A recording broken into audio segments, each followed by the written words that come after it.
Welcome to The Explainer. Today, we're doing a really deep dive into Thomas Alethea's book, 12 Steps to a Good Life. Now, this book covers a lot of ground on the perennial struggles of just, being human.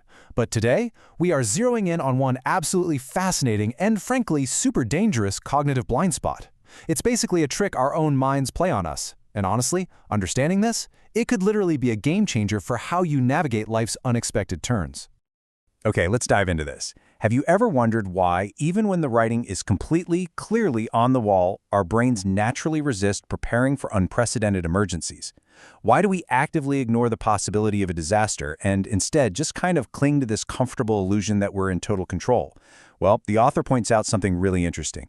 Much of our anxiety springs from this deep-seated illusion that life can, and maybe even should, be entirely managed by us. But spoiler alert, the truth is that change is almost always unscheduled and completely uncompromising.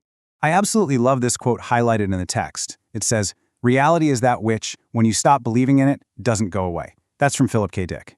The book uses this to hammer home a core truth, what it actually calls step one, and that is the fact that life is inherently unmanageable. Uninvited events, things like accidents, sudden economic downturns, or totally out-of-the-blue health challenges, they are going to happen whether we acknowledge them or not. We can try to wall out the messy chaos of real life with our little daily routines, sure, but reality absolutely does not need our permission to exist. Moving on to Section 1, Defining Normalcy Bias, a Cognitive Distortion. And here it is, normalcy bias. In its deep catalog of cognitive distortions, the book warns against normalcy bias.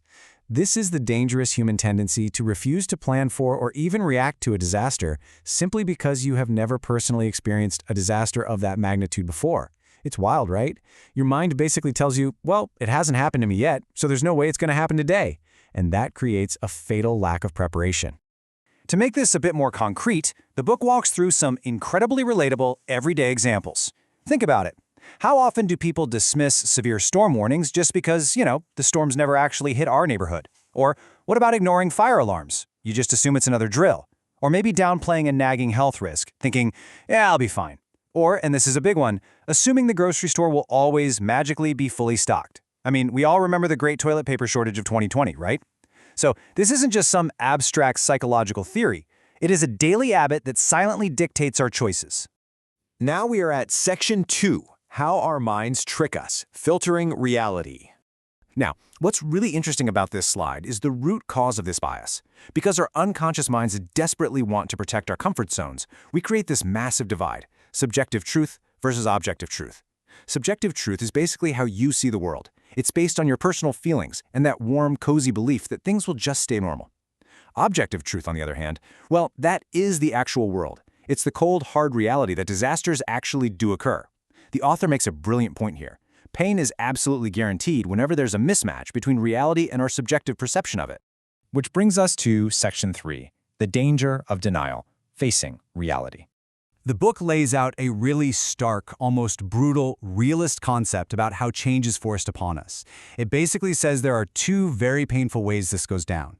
Either you crash into reality through bad choices, or reality crashes into you through events totally outside your control, like an illness or a natural disaster. When life delivers one of those massive gut punches of tragedy, the time for preparation is completely over, done. You're left to deal with the fallout using only the resources you have at that exact moment. Living in denial just strips away your chance to actually build up those resources beforehand. And this brilliantly illustrates exactly how this irrational belief hijacks our actions. The author adapts this psychological tool called the ABC method. So first, there's A, the activating event. Let's say a severe storm warning gets issued. Next is B, the belief. This is where your normalcy bias kicks in, and you instantly think, oh, it never hits us, it'll be completely fine. Finally, we have C, the consequence. Because of that distorted, overly comfortable belief, you don't bother gathering any emergency supplies, which leaves you totally vulnerable when that storm actually does hit. So the belief is the hidden driver of the catastrophic consequence.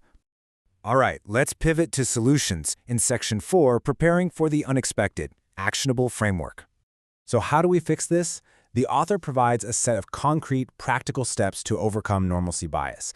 And I love this because it isn't some overly optimistic self-help fluff. It's a direct, realistic approach. First up, educate yourself about the actual risks in your environment. Know what you're dealing with. Second, physically prepare an emergency plan and an actual kit for different scenarios. Third, and this is tough for a lot of us, Override your subjective feelings and actually listen to experts and authorities when alerts are issued. And finally, participate in drills. Do simulations. This builds new neural pathways so you can practice your responses. You literally have to actively build a proactive mindset that acknowledges, hey, disruptions are going to happen. So, the crucial point is figuring out how to break this internal mental illusion in the moment. The book recommends a powerful tool for this called Socratic questioning. It's basically a rigorous form of self-inquiry to uncover the truth. You start by identifying the comfortable assumption, like, I don't need to prep for a blackout. Then, you just repeatedly ask yourself, why do I believe this? Like, really peel back the denial.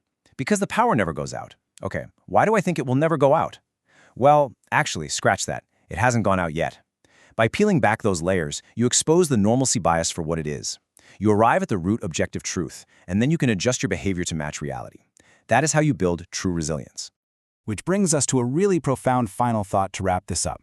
If reality crashed into you today, like right now, would your mind be ready? Because overcoming normalcy bias isn't just about stockpiling canned goods in your basement. It's about mental fortitude. It's about having the sheer courage to face objective reality, even when it's super uncomfortable, so you can adapt, grow, and survive. Thank you so much for joining me for this explainer. Take a hard look at your own assumptions this week, and I'll catch you next time.